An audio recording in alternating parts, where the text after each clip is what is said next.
Assalamualaikum warahmatullahi wabarakatuh. Bismillahirrahmanirrahim wa kafa wa salatu wassalamu ala habibina Mustafa wa ala alihi wa sahbihi wa man iktafa. Ashhadu an la ilaha illallah wahdahu la syarika lah wa ashhadu anna sayyidana Muhammadan abduhu wa rasuluh allazi la nabiyya wa la rasula ba'dah.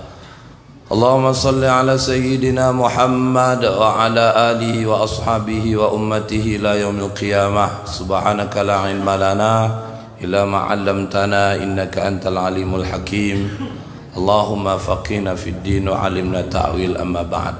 Bapak Ibu hadirin wal hadirat, tamu-tamu Allah, jemaah salat fardu isya, tarawih dan witir Masjid Jami'atuz Zahidin yang kami hormati, alim ulama, cerdik pandai, tokoh masyarakat yang besar tak disebut gelar, yang kecil tak dipanggil nama. Semoga kita semua yang hadir senantiasa dilimpahkan rahmat dan barakah oleh Allah Subhanahu wa ta'ala. Amin ya rabbal alamin.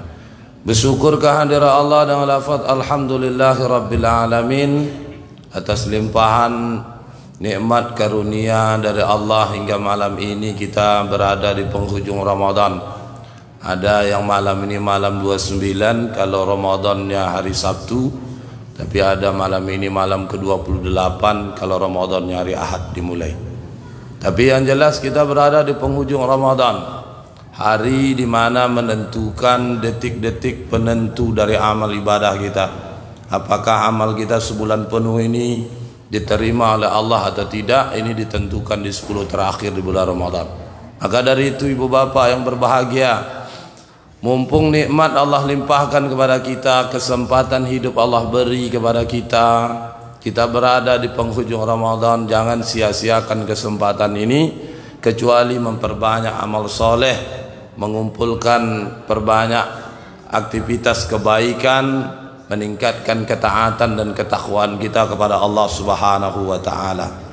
Bapak Ibu yang berbahagia, kita tahu ibu bapak, puncak dari ibadah Ramadan itu disyariatkan oleh Allah agar kita meraih predikat takwa.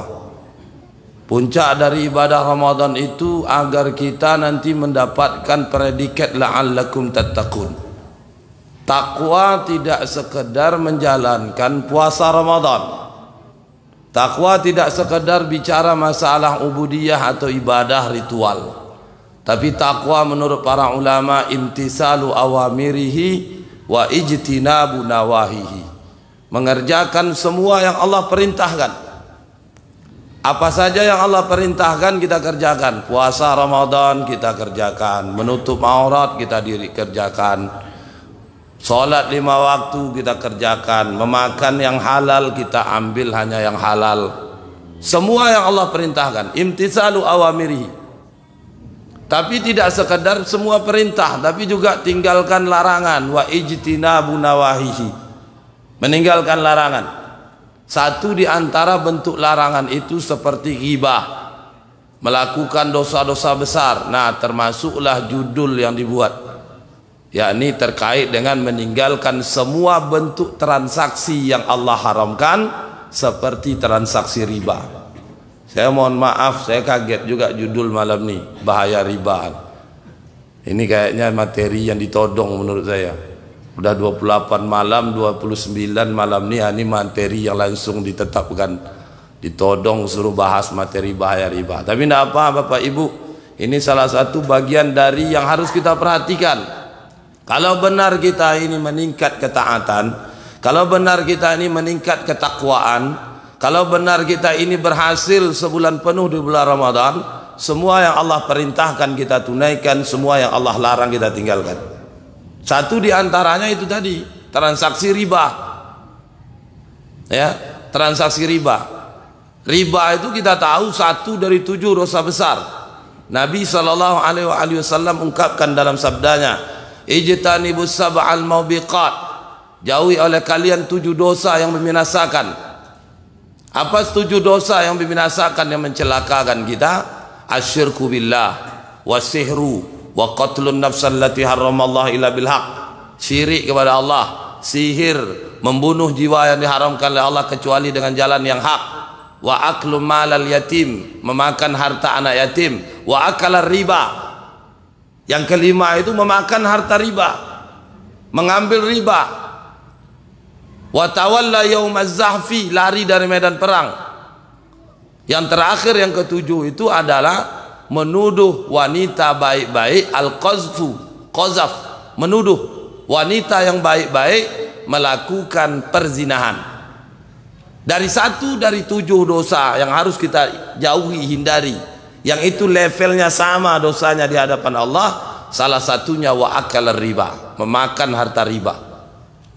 Nah, maka dari itu Bapak Ibu, bentuk dari orang berpuasanya benar-benar meraih ampunan Allah.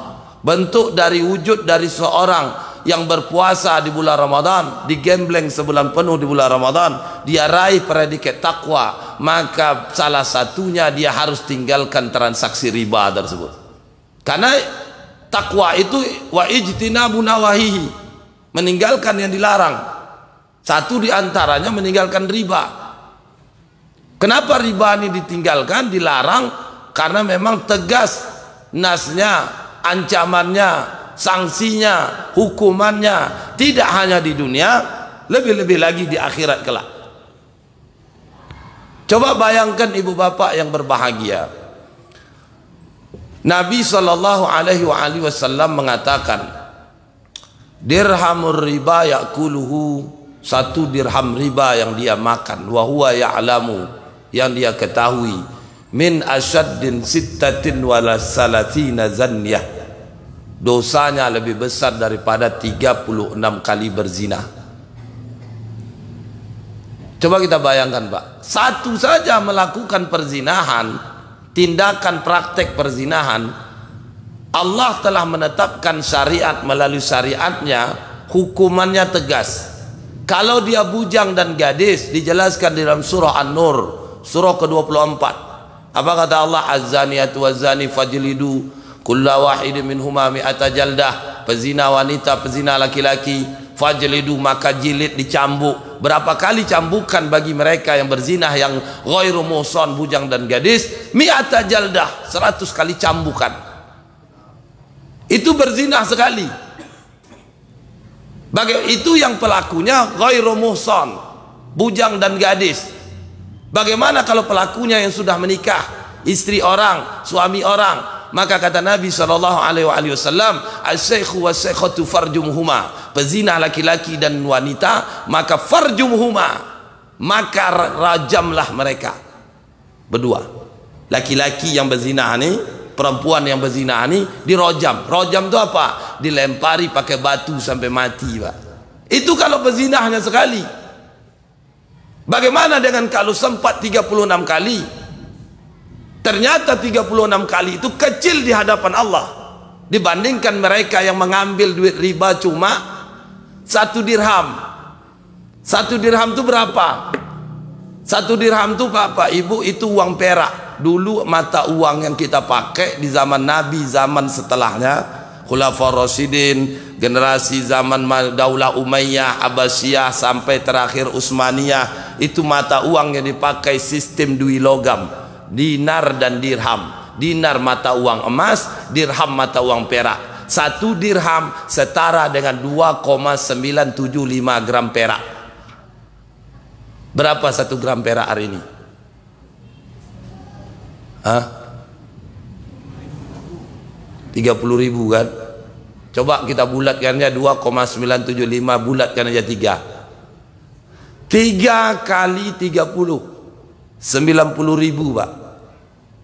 90.000 duit riba yang kita ambil itu dosanya dicatat oleh Allah lebih berat daripada 36 kali berzina. Itu tidak tanggung-tanggung. Ustadz, saya tak pernah berzina.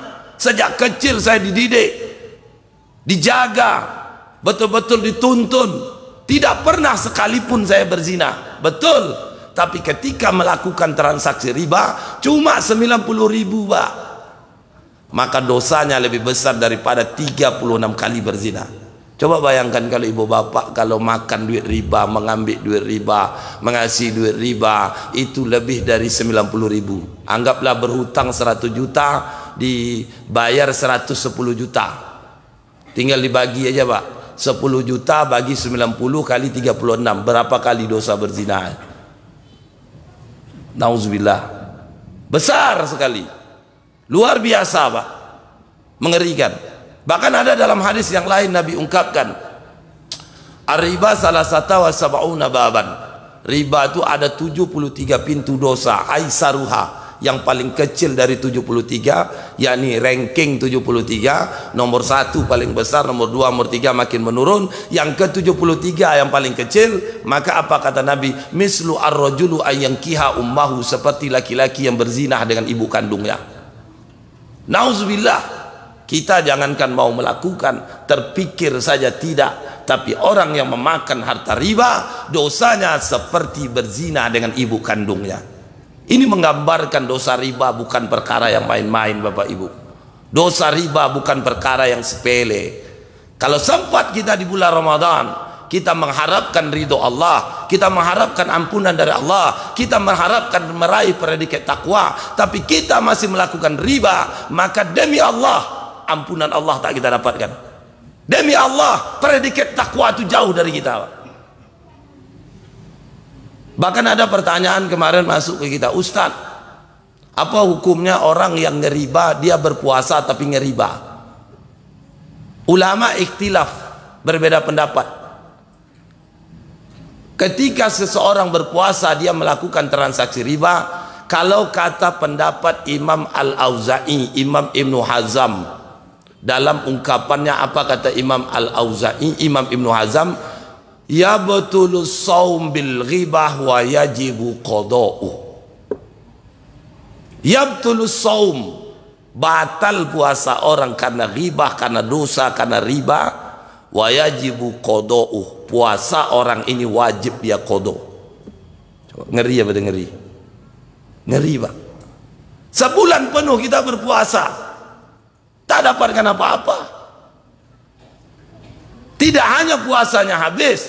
Kalau mengutip pendapat Ibnu Hazm, Imam Al-Auza'i, dan ini pendapatnya Sayyidah Aisyah radhiyallahu anha, yabtulus saum wa yajibu qada'u, puasanya batal dan qada atas puasa yang dia telah kerjakan. Ini pendapat Ibnu Hazm. Tapi pendapat yang rajih jumhur ulama, misalkan pendapat Imam Abu Hanifah, Imam Hanabila, Imam Malik bin Anas, Imam Syafi'i, di mana mereka berpendapat puasa orang yang masih melakukan riba, puasanya tetap sah, diterima, tapi pahalanya habis karena maksiat dosa besar sebabkan riba. Apa dasarnya? Kam min shaimin laisa lahu min siyamihi illal ju' wal 'atash. Berapa banyak orang berpuasa, dia tak dapatkan apa-apa dari puasanya, illal ju'i wal 'atash, melainkan rasa lapar dan haus saja. Kam min qaimin, berapa banyak orang yang bangun di malam hari, laisa lahu min siyamihi, tidaklah dia dapatkan dari bangun malamnya, illas sahar, kecuali rasa ngantuk saja. Bangun qiyamul lail, tahajud, dia dirikan tarawih dan witir berjamaah, tapi apa yang terjadi? Yang dia makan dari hasil riba, pakaian yang menempel di tubuhnya berasal dari hasil riba atau harta yang haram. Maka apa kata Nabi, yang ia lakukan hanya menyisakan rasa ngantuk. Bahkan kalau kita mengutip Bapak Ibu, apa yang diungkapkan oleh Abdullah Al-Ba'alawi dalam kitabnya Sulamut Taufik, di dalam kitab ini dijelaskan tentang rukun dan syarat perkara ubudiyah. Ada membahas tentang syarat sah diterimanya solat. Syaratnya solat itu syarat wajib, kita paham, muslim balik berakal. Syarat sahnya solat, syarat sahnya solat itu siapa? Ketika berudu, menutup aurat, menghadap kiblat, masuknya waktu sholat. Jam 19.00 kita mau sholat isya, sholat isya kita kerjakan tidak sah. Kenapa? Karena belum masuk waktunya. Tapi ada syarat yang ketiga dituliskan oleh Al-Ba'alawi, Abdullah Al-Ba'alawi dalam kitabnya Sulamut Taufik. Apa itu disebutkan oleh beliau? Syarat diterimanya ibadah sholat. Apa syarat diterimanya ibadah sholat? Ada 3. Pertama, sholat harus ikhlas, semata-mata karena Allah, ayyakuna lillah. Yang kedua, solat harus khusyuk. Kalau dia ikhlas tak khusyuk, solat tidak diterima. Kalau ikhlas khusyuk, terpenuhi syarat ketiga. Apa syarat yang ketiga? Dituliskan dalam kitab Sulamut Taufik, ayyakuna ma'kuluhu wa malbusuhu wa musallahu halal. Menjadikan yang dimakan, yang dipakai, tempat yang digunakan untuk sholat harus berasal dari yang halal. Kalau yang dimakan berasal dari yang haram, salah satunya dari riba. Kalau yang dipakai, pakaian menempel di tubuh, digunakan untuk sholat berasal dari yang haram, misalkan berasal dari riba. Tempat yang kita gunakan untuk sholat itu berasal dari harta yang haram, salah satunya dari riba. Maka menurut Abdullah Balawi dalam kitabnya Sulamut Taufik, maka sholat itu hanya gugurkan kewajiban, tapi tak dicatat sebagai pahala di sisi Allah Subhanahu wa Ta'ala. Allah Akbar.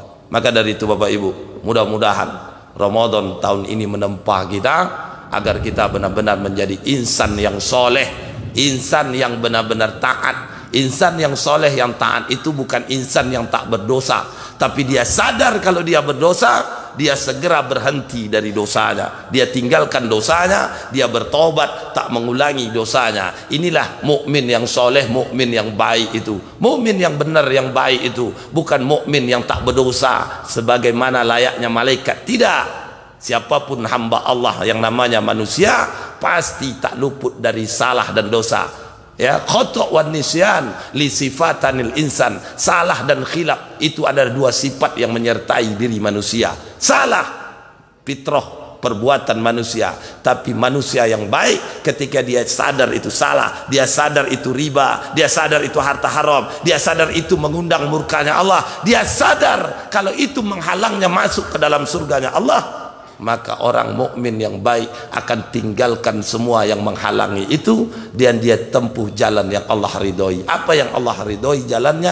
Tak lain kecuali taat kepada syariat aturan Allah. Dengan begitu imtisalu awamirihi wa ijtinabu nawahi, mengerjakan semua yang Allah perintahkan, meninggalkan semua yang Allah larang. Mudah-mudahan ibu bapak, apa yang kami sampaikan ini sekelumit bisa memberikan motivasi pencerahan bagi kita semua. Maka kesimpulan akhirnya, jangan menganggap sepele Bapak Ibu dengan perkara harta, jangan menganggap sepele perkara muamalah. Baik hubungan dengan Allah, tak baik muamalah kita, maka hubungan dengan Allah kita tidak baik. Sebaliknya, hubungan muamalah kita mantap, hablum minan nas kita bagus, tapi hablum minallahnya tak baik, maka hablum minan nas juga tak baik. Maka dari itu dalam hal ini mesti seimbang. Hablum minallah kita jaga dengan baik, jalin dengan baik, hablum minan nasnya juga baik. Satu di antara hablum minan nas itu dalam mencari harta, talabul halal wajibun ala kulli muslim.